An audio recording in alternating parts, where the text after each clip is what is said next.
Coffee giant Starbucks has several stores on strike across the nation, including the Corbin's Corner location in West Hartford. It is closed today.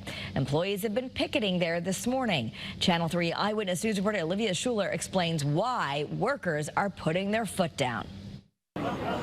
Workers want to negotiate a fair contract, but their biggest concern right now is for their LGBTQIA+ partners.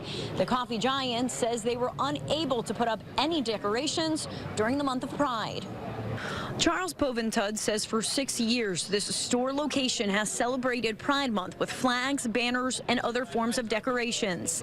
This year, those efforts were squashed.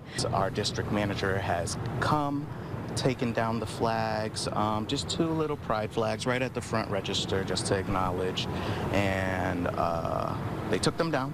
We were a little passive aggressive. We put them back up. They took them down again with a little bit more of a harumph, and we continued to put more decorations, kind of rebelling, if you will. Starbucks Corporation denies the allegations that they're not inclusive. In a statement, Sarah Trilling, the president of North America Starbucks, says we will continue to provide the flexibility needed so that our stores reflect the communities they serve. This location at Corbin's Corner is only closed for today, although union workers say the store could open if a district manager does it themselves. Now, this is the first Starbucks in the state to have unionized. That happened just about a year ago. In West Hartford, Olivia Schuler, Channel 3 Eyewitness News.